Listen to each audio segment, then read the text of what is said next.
l'avez entendu, c'était hier, le divorce par consentement mutuel pourrait se faire devant notaire et non plus devant un juge comme c'était le cas avant, afin d'alléger, c'est vrai, la charge des tribunaux contre laquelle tout le monde se plaint, selon un projet du gouvernement qu'il qualifie pour l'instant de piste de travail. On n'en est pas plus loin que ça, seulement ça crée déjà quelques tumultes, conséquence principale évidemment, il n'y aurait plus besoin de juge, plus besoin d'avocats dans ce cas-là, et notamment les avocats, eh bien, protestent contre cela, même si c'est pour l'instant une hypothèse de travail. On va justement avoir deux personnes qui sont concentrées. Brigitte Boducki, vous êtes avocate spécialisée dans le divorce, donc vous savez quand même de quoi vous parlez là-dessus, sur ce sujet. Jean-François Humbert, vous êtes vice-président de la Chambre des notaires de Paris, qui vont devoir maintenant donc peut-être remplacer les juges sur ce genre de jugement. C'est pour qu'on ait une petite idée, c'est par rapport à vous, le nombre de divorces à l'amiable dans votre chiffre d'affaires de l'année, ça représente quoi? C'est relativement faible parce qu'un divorce à l'amiable, par principe, c'est quelque chose qui va vite, qui se passe bien et qui est pas très cher. Donc c'est pas quelque chose qui est important. Mais en province, oui. En province, il paraît certains cabinets, ça va jusqu'à 50%, c'est quand même une activité importante. Ça me paraît important. C'est une activité qui est importante parce qu'elle est pérenne. De roulement, quoi. De roulement pour tous les cabinets, même les cabinets généralistes. En ce qui me concerne, je suis pas un cabinet généraliste, donc de toute façon, j'ai beaucoup de divorces et notamment des consentements mutuels. Mais je voudrais simplement revenir sur ce que vous avez dit tout à l'heure. Je pense que l'important de l'histoire, ça n'est pas que les juges, les avocats vont disparaître au profit des notaires. C'est pour les gens l'important de l'histoire. C'est-à-dire qu'aujourd'hui, un divorce par consentement mutuel, d'abord le divorce, il a juste 2 ans. C'est son anniversaire, là, il a 2 ans, une réforme qui a 2 ans, c'est comme un enfant de 2 ans, c'est balbutiant, il est pas temps d'en faire une deuxième, il faut laisser le temps à celle-là, il y a bien d'autres choses à réformer dans la procédure de divorce que cela. Mais surtout, c'est pour les gens, parce que lorsque vous engagez une procédure de divorce, vous voulez vous séparer de votre conjoint, c'est un point humain qui se pose, un point humain où vous avez besoin de conseils, de savoir ce qui se passe. Même quand c'est amiable, même quand on est d'accord tous les deux. Surtout quand c'est amiable, parce que vous êtes d'accord sur quoi au départ? Vous êtes d'accord sur l'idée que vous voudriez vous séparer au mieux. Mais vous n'avez pas les connaissances pratiques, vous n'avez pas l'habitude de savoir comment ça se passe, et c'est heureux d'ailleurs. Et nous, on a cette habitude-là, on a cette expertise-là. À quoi servent les avocats dans un cas comme celui-là? Les juges aussi. Dans un premier temps, les avocats, puisque vous venez d'abord chez l'avocat, qui lui va préparer l'acte dans lequel il y a votre accord, et le juge, lui, va l'homologuer. À quoi sert l'avocat? À vous conseiller, à vous canaliser, à vous aider à ce que vos idées théoriques deviennent en pratique accessibles, faisables, pas seulement pour vous, le mari et la femme, mais aussi pour l'élément important de votre famille, vos enfants. Même quand c'est le même avocat pour les deux. Même quand c'est le même, il canalise, il explique. Et après, le juge, il sert à quoi? À vérifier que vous avez bien pris conscience de l'ensemble des éléments et des conséquences de vos choix. Et c'est pour ça qu'il y a ces 2 éléments. Ça fait des années qu'on parle de ça, et ça fait des années qu'on sait que c'est fondamental. C'est vrai qu'il faut rappeler qu'au moment du divorce, donc, le juge demande à chacun s'il est conscient de la portée de ce qu'il va faire. Et puis il vérifie si les écrits qui sont posés sont bien conformes. À ce que et pour ça, c'est idéal d'avoir eu le temps avant. Si les gens font ça sur un bout de papier chez eux, et qu'ils vont simplement l'apporter à un notaire, le notaire va sans doute faire très bien son travail, mais simplement, ils vont plus avoir la même fonction. Accessoirement, j'ai juste une remarque, la justice en France est publique et gratuite. Le notaire comme l'avocat d'ailleurs sont des personnes privées. La justice serait donc une délégation privée, ce que je trouve déjà assez étonnant. Et deuxièmement, il n'y a pas de raison que nos amis notaires travaillent gratuitement. Donc elle deviendrait payante. Ça me paraît gênant aussi. Est-ce que les notaires sont capables de faire tout ce travail-là, qui est quand même important? Je voudrais déjà faire une remarque. Je partage tout à fait ce qui vient d'être dit. Mais je n'ai pas entendu, tout de même, dans ce projet de réforme qui a été annoncé hier, que l'avocat disparaîtrait. Et c'est d'ailleurs tout à fait heureux, parce que la réforme de 2004, à laquelle vous faisiez allusion, a organisé et a clarifié les collaborations qui existent déjà dans les procédures de divorce entre l'avocat, entre le notaire, qui travaillent ensemble. Dans la réforme qui a été annoncée hier par le président de la République, il est simplement précisé que dans certaines hypothèses, c'est le juge qui, éventuellement, si le projet devait perdurer et aboutir, c'est le juge qui serait remplacé par le notaire.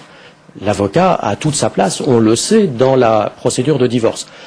Je crois que cette réforme s'inscrit dans une logique plus longue, plus grande et déjà ancienne de déjudiciarisation de ce qui n'est pas contentieux.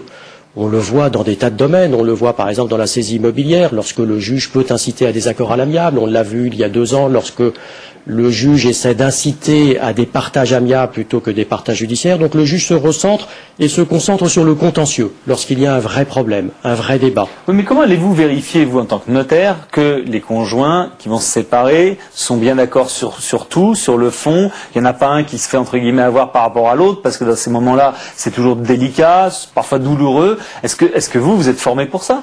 Mais c'est déjà le cœur du métier du notaire. Le cœur du métier du notaire, c'est d'établir des actes, de recueillir des consentements. Alors, et le consentement, écrit, mais ça, je ne sais pas ce qui se passe. Pour signer, encore faut-il être d'accord. Je vais prendre un exemple récent d'un acte qui a été introduit dans notre droit, qui est la possibilité de renoncer par anticipation à hériter en totalité de ce que l'on pourrait recevoir de ses parents. C'est un acte qui est important. Il est évident qu'il faut vérifier que celui qui va renoncer à cela est parfaitement conscient de la portée de sa décision.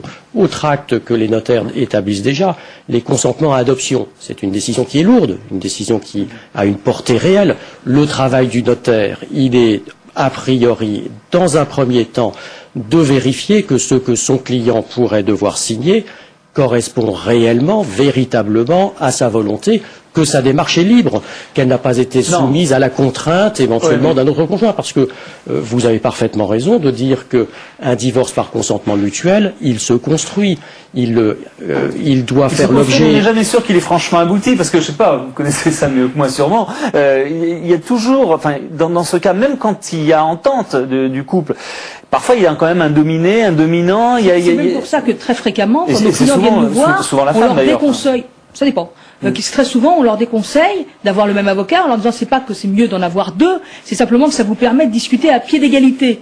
Parce que quand on est ensemble devant le même avocat, on ne peut pas avoir la parole aussi libre que quand on a chacun un avocat pour pouvoir dire ce qu'on veut, dire ce qu'on ressent, dire son vécu quotidien qui quelquefois est très lourd. Au moment de la séparation, il faut être très clair, à la maison, c'est pas simple. S'il y a des enfants, en général, et c'est heureux, on se retient, mais le vécu, il est douloureux, il est difficile, il est lourd ce vécu-là.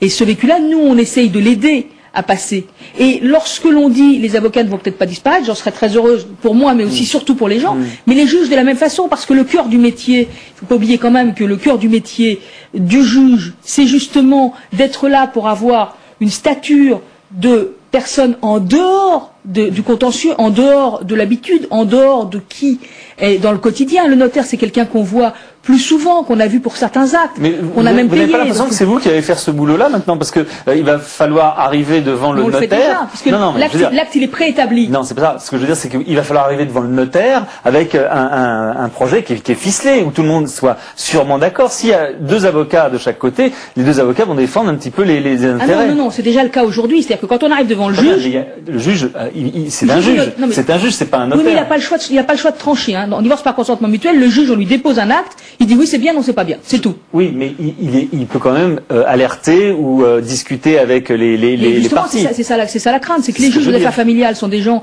qui sont habitués parce qu'ils ne traitent que d'affaires familiales, de séparation, ce qui est quelque chose de très spécifique, et que dans les exemples qu'a donné Monsieur Humbert, effectivement, il y a beaucoup d'exemples dans lesquels le notaire intervient pour le consentement, mais en général, ce consentement, il est validé, notamment dans l'adoption, par un jugement postérieur. Donc les juges sont des juges spécialisés, qui sont des juges d'affaires familiales, qui ne font quasiment que cela. Le notaire, notamment, j'imagine, dans certains endroits en province, je ne vois pas comment il pourrait se spécialiser qu'à faire que des divorces. Et puis quand on pense au nombre d'audiences de divorce que ça implique, j'arrive même pas à imaginer l'organisationnel du notaire pour pouvoir faire ça et le faire correctement. Et puis j'essaye d'imaginer aussi nos concitoyens qui ont un notaire à proximité, qui est le notaire de leur famille, de leur belle famille ou d'un de leurs amis, devant lequel ils vont aller divorcer, alors qu'ils ne se sentent pas très à l'aise dans ce sujet-là. Je ne suis pas sûre que la proposition a été aussi aboutie au départ qu'elle aurait dû l'être. Je crains qu'on ne veuille encore une fois essayer de déjudiciariser quelque chose qui est de l'ordre du fondamental de l'homme. Je crois qu'il est plus fondamental pour l'humain de laisser judiciariser ce qui est de l'ordre de la famille, des enfants, et de la relation familiale que de déjudiciariser quelque chose qui est de l'ordre du purement matériel. C'est plus mathématique, c'est plus simple. L'humain, c'est sensible. Est-ce qu'au-delà de ça, Jean-François Humbert, on n'est pas en train de désacraliser un petit peu le mariage? Parce que si maintenant ça devient qu'une formalité écrite très rapide de divorcer, évidemment, le mariage... Ça a existé en France en 1793. Exactement. Et le mariage... J'aimerais revenir sur une expression, le cœur du métier du juge. Le cœur du métier du juge, il est de trancher un conflit. Et sans doute, est-ce à l'origine de cette réforme. Lorsqu'il n'y a pas de conflit, lorsque la situation est beaucoup plus simple, parce qu'il existe des divorces sans conflit, il existe des divorces par consentement mutuel, où il ne faut pas des journées entières de discussion pour parvenir à un accord, parce qu'il n'y a rien à partager, par exemple, parce que la durée de vie a été extrêmement brève, la durée de vie commune. Dans ces situations, et c'est ainsi que je ressens la proposition qui a été faite, sans l'avoir sollicitée naturellement, il n'y a pas de conflit, il n'y a pas de débat, et par conséquent, l'intervention du juge est-elle encore utile ? Auparavant, dans un divorce par consentement mutuel, il était nécessaire de voir 2 fois le juge. Une première fois, puis ensuite, il fallait attendre un certain temps pour réfléchir, pour mûrir sa décision, et à la suite de cela, il fallait rencontrer une 2e fois le juge. Ces 2 entrevues ont été supprimées, ont été ramenées à une seule. On sait que dans nombre de divorces par consentement mutuel, l'entrevue avec le juge est extrêmement rapide parce que le juge, très rapidement, a acquis la conviction qu'effectivement la séparation est souhaitée et qu'en outre, les conditions qui ont été négociées, je le redis, notamment avec l'intervention des avocats ou de l'avocat unique, parce que assez fréquemment il n'y a qu'un seul avocat, que ces conditions sont parfaitement équitables. C'est dans cette situation de non-contentieux qu'il a été suggéré ou proposé, si le projet va jusqu'à son terme, qu'il a été proposé effectivement au notaire de remplacer le juge. Alors la question que vous posez est importante, et je crois qu'effectivement c'est celle qui fait débat. Est-ce que cette réforme ne risque pas ou ne risquerait pas de ramener le mariage à un contrat civil que l'on résilierait au même titre que qu'un contrat classique. Mais cette question, elle est ancienne. C'est déjà un débat qui a eu lieu en 1975, lorsqu'on a abandonné l'obligation du divorce pour faute. On a déjà dit cela pour le divorce par consentement mutuel. On a déjà dit à l'époque, il y a 30 ans, vous modifiez la nature du mariage en admettant que d'un commun accord, les époux puissent se séparer. Donc je ne pense pas que cette simple évolution ou modification, aussi importante soit-elle, porte atteinte à la réalité de la famille et du mariage. En revanche, je maintiens, et je rejoins tout à fait ce que vous aviez indiqué, je maintiens que le divorce est une décision qui est extrêmement lourde de conséquences, parce qu'elle porte sur l'homme, comme vous le disiez justement. Il ne s'agit pas simplement de répartir des comptes en banque ou un appartement. Et donc, si c'est le notaire qui doit prononcer, entre guillemets, le divorce en lieu et place du juge, bien évidemment, il ne peut pas le faire sans être certain que toutes les conditions d'équité, d'objectivité ont été remplies. Alors, juste une chose pour en terminer, c'est que le problème, c'est justement de déterminer qu'est-ce qu'un divorce par consentement mutuel qui est vraiment très simple. Moi, j'ai à l'esprit instantanément, quand vous me dites ça, j'ai divorcé il n'y a pas très longtemps un couple de gens qui ont été mariés pas très longtemps, qui n'ont pas d'enfants, qui n'ont pas de biens communs. A priori, ça paraît simple. Ils avaient déjà un contrat de mariage ? Ils n'avaient pas de contrat de mariage, mais ils avaient plus de biens communs, et tout en vivant encore ensemble, ils n'avaient quasiment rien en commun. Eh bien, ce sont des gens, il y avait entre eux un vrai contentieux, suite à des histoires qui étaient familialement douloureuses. On est arrivé à faire un divorce par consentement mutuel. On y est arrivé parce qu'on a pris le temps, avec mon confrère adverse, d'en discuter, de trouver des solutions, de leur faire des propositions, de les ramener à la raison, de leur laisser le temps de se poser et de le faire. Et au final, si on regarde juste l'acte définitif, celui qu'on a proposé au final, c'est un truc tout simple. C'est monsieur machin, madame bidule, ils n'ont pas d'enfants, ils n'ont pas de biens, tout ça se fait sur une table. Ouais, sauf que c'est un divorce qui a pris un temps, ça a pris plus de 6 mois de discussions âpres. Oui, mais Jean-François Humbert veut dire que ça, rien de tout cela ne disparaît. Ça peut continuer. Oui, ça peut continuer, mais quand on dit sous certaines conditions, on pourra passer devant le notaire, ce qui m'indique, c'est quoi les conditions? Je voudrais terminer juste là-dessus. Dernière question. Une réflexion simplement. Peut-être est-ce que dans la réflexion des pouvoirs publics, entre le fait qu'il y a un maillage géographique du notariat, qu'il y a des notaires dans tous les cantons, qu'il n'y a pas de suppression d'office, peut-être est-ce que cette réflexion a-t-elle été prise en considération pour considérer qu'effectivement on peut faire appel à des officiers publics de proximité. Pour terminer, ça vous concerne plus particulièrement, est-ce que vous pensez que du coup les gens vont faire plus de contrats de mariage maintenant au moment de se marier? Non, ce sont des questions totalement différentes. Le contrat de mariage, il n'est pas fait en prévision d'une future séparation. Il est fait pour définir ses relations financières de son vivant du temps du mariage. Ça dépend vraiment des gens et des situations. Très bien, merci beaucoup. En tout cas, c'est qu'un projet de travail. Donc on voit les avocats qui commencent déjà... Allez voir sur la blogosphère des avocats. Oui, à Carpentras, ils ont menacé. Il y a beaucoup de réactions. C'est le tollé, ouais, je sais bien. Merci beaucoup en tout cas. Et on va parler maintenant du français qui n'a pas dit son dernier mot en Europe.